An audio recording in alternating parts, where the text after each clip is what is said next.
A shadow circles the precarious sanctuary. The leopard seal waits, measuring the distance from the water's edge to the vulnerable life above.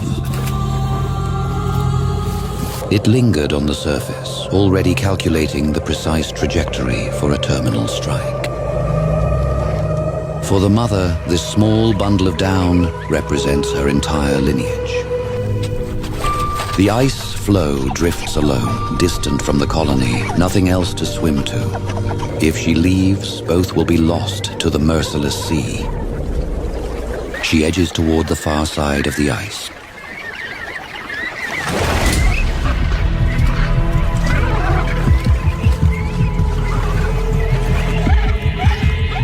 In a desperate, instinctive act of defiance, the mother plunges into the abyss after the thief. But the sea is vast, the seal is swift, and the depths do not give back what they have taken. She hauls herself back onto the empty ice, a solitary figure against the encroaching fog. The hunt is over. She has survived the predator, but the cost is the very reason for her survival.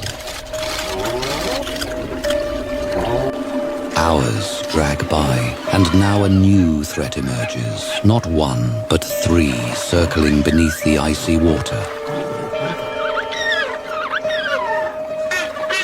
A quiet circle of bodies gathers around her. A sudden lunge. She plunges into the crystalline blue, a desperate, fluttering flight through the freezing depths. Darted and wheeled to draw the seals away, but there was nowhere left to flee. In this unforgiving wilderness, to be separated from the huddle is to be marked for the end.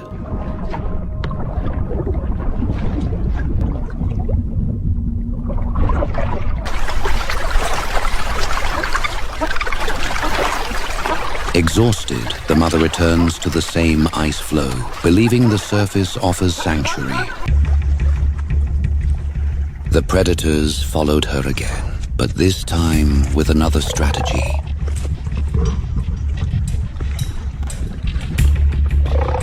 A coordinated circle, rising and snapping at the floe from 3 points of the compass.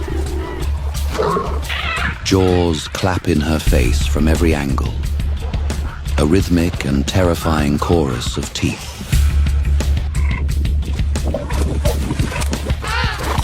She slips between their snapping jaws, but every direction leads to another deadly bite waiting in the water.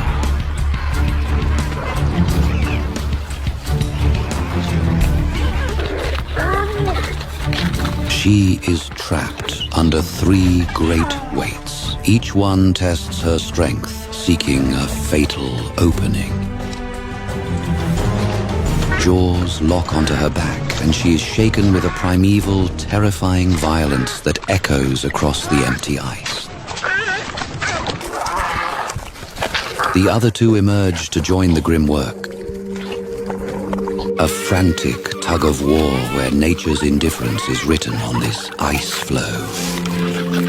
The mother penguin had already passed, yet the three seals went on, shaking her lifeless body with relentless violence.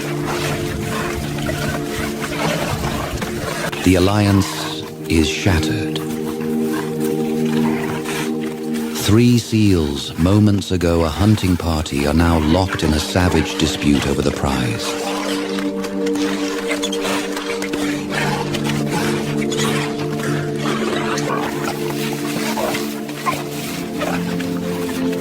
They hunted together and killed together, yet when it came time to feed, none would yield. One of them retreats, watching its fellows clash over the prize. In this frozen wasteland, to lose the meal is to face the slow crawl of starvation. The battle shifts to a brutal trial of sheer physical strength. The fight between two of the seals was long and brutal. Their bodies crashing together on the ice as neither would yield the prize. They tore and grappled in blind fury, exhausting themselves with every violent surge. All the while, The third seal remained apart, watching silently. It waited, patient and calculating, for the briefest lapse. The moment neither was watching, then, in a flash, it seized the dead penguin and plunged into the deep water, vanishing with the kill. This is the emperor penguin, Aptenodytes forsteri. A specialized lens allows for sharp focus both above and below the waves. A deep breath is drawn through narrow nostrils. In the lungs, oxygen is harvested with extreme efficiency. The air is held tight against the sub-zero wind. The colony stands together. Thousands of bodies press into a single mass. This is the huddle, a cooperative strategy for thermoregulation. Temperatures at the center can reach 37 degrees Celsius. On the periphery, the birds endure -40. Slowly, the huddle rotates. Those on the outside push inward, seeking relief. Those at the core move toward the edge. No individual is left to freeze for the sake of the group.